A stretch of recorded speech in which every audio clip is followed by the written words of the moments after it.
Scorpio. This is Scorpio Sun, Moon, Rising, and Venus reading for the month of May. For your personal reading, kindly send me a direct message. Kamusta mga Scorpio? Kamusta ang buhay? Kamusta ang pag-ibig? Kamusta ang mga desisyon sa buhay? Scorpio Sun, Moon, Rising, and Venus reading for the month of May. Tignan natin kung anong energy ng ating mga Scorpios. Ingat po sa mga scammer.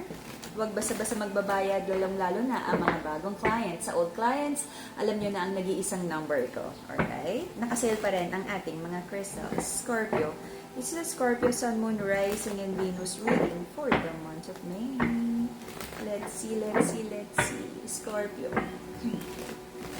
Okay.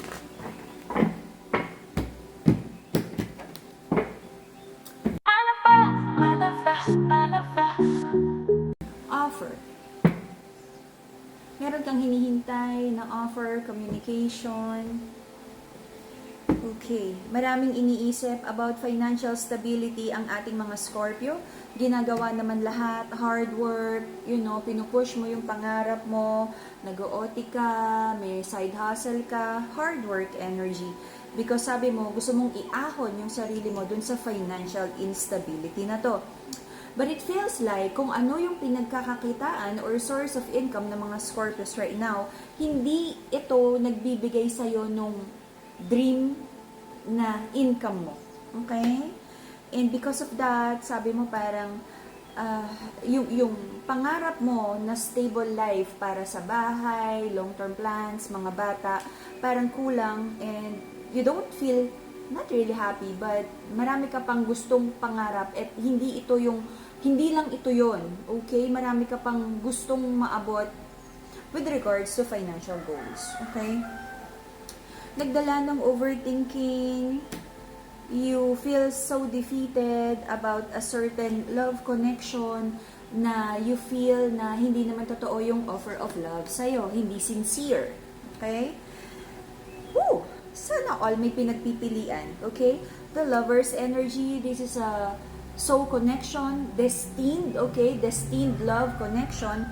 Meron ditong isang emperor. Emperor is like pwedeng husband, naging fiancé, and then may isa pang masculine here. So the feminine in this connection ay meron siyang options. Sana all may options, okay? Pero yung ganitong energy, hindi ko pa masyadong maramdaman na okay. Kasi parehong naka-reverse. Eto, medyo controlling yung energy ng husband energy. Masabi. Isa pang lalaki, parang medyo, sabihin natin sweet talk ka. Okay? Tignan natin yung energy nito.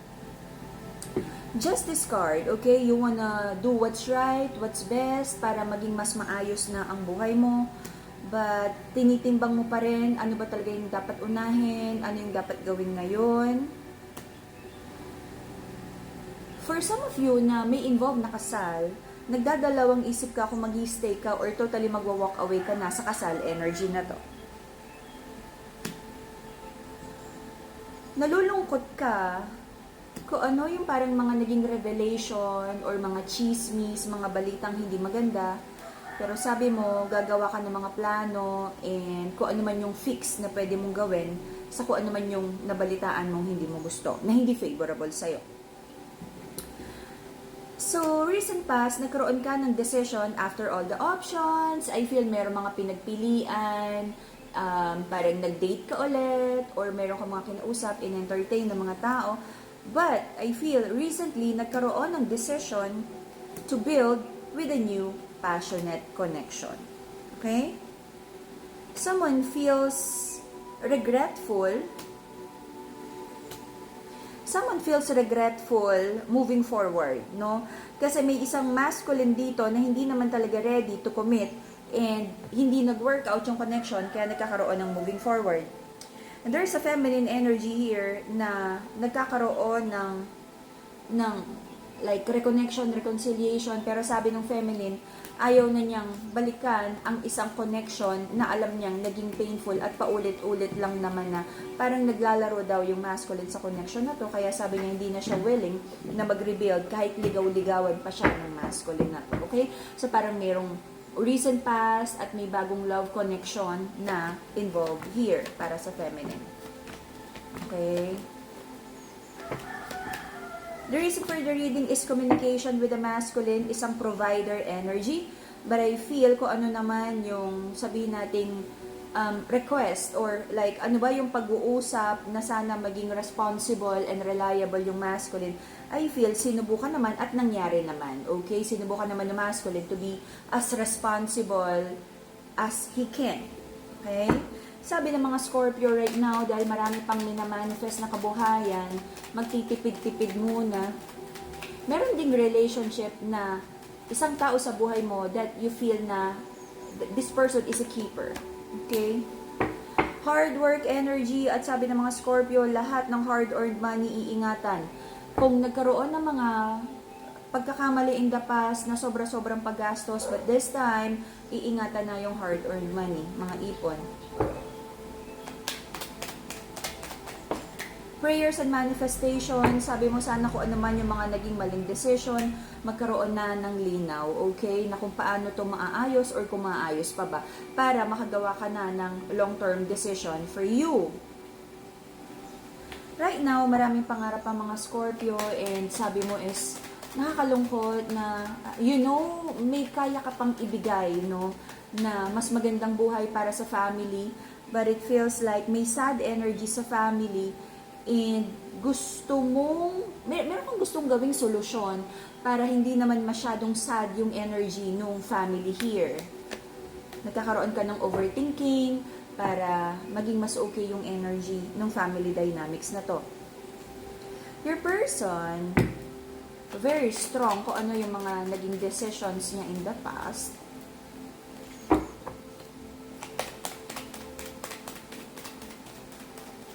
To balance your heart chakra and para magkaroon ng harmony sa mga relationships sa paligid mo, Madagascar Rose Quartz, the pink crystal. Woo!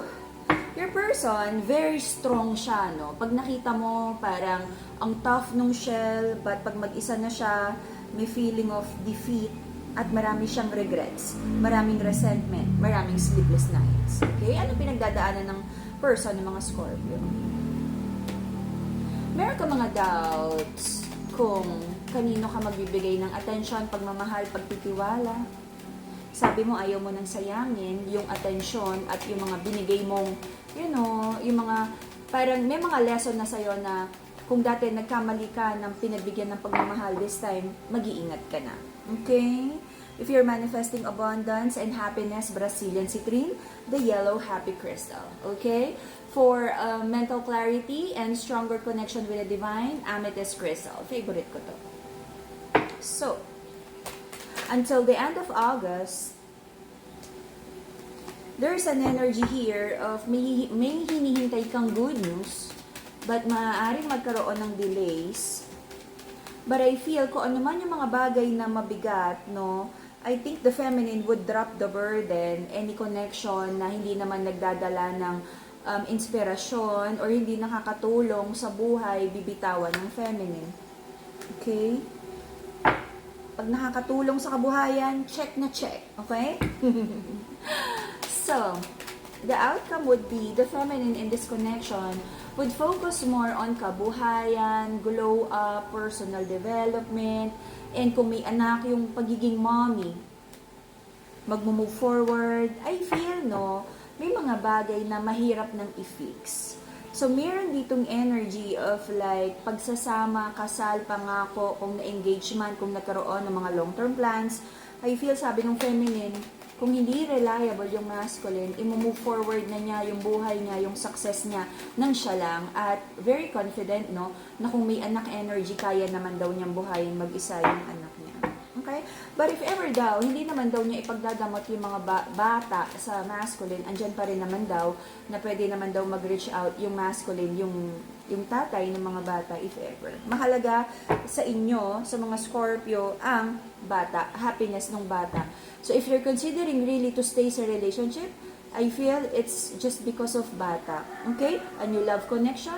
Let's see kung ano yung bubuksan mong bagong chapter. For now, wala pang masyadong detalye, but let's see sa ating bonus reading ang bagong love connection na yan.